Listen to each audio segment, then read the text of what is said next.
Sa balita puro drama, puro usok lang ang palabas. Mahina ang liderato, parang bulag sa tunay na lunas. Pag di pabor sa kanila, isyubura agad sa medya linis. Habang kaban ng bayan, may buwayang kumakain palihis. Dilaw, pula, berde, rosas na kulay, kanya-kanyang sigaw.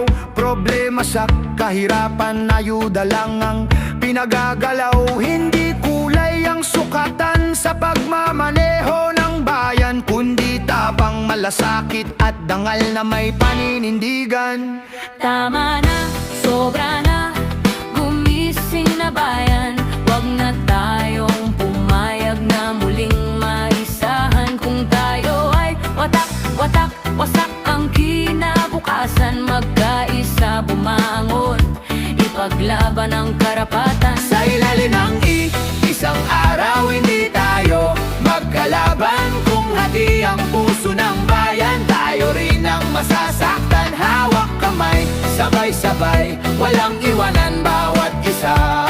Pilipino magkaisa, ibangon natin ang bansa. Kailangan natin ng leader na may isang salita, pangakong binibitawan, tinutupad, ginagawa. May malinaw na plano, hindi sa dulo lang ng dila. Hindi takot tumayo at labanan ng mga maling gawa. Kapag magulo ang bansa, bagsak ang ekonomiya. Trabaho kulang, taas presyo, gutom ang bawat pamilya. Tigilan na ang bangayan kasi tayo ang laging talo. Panahon ng gumising, ituwid natin ang baliko.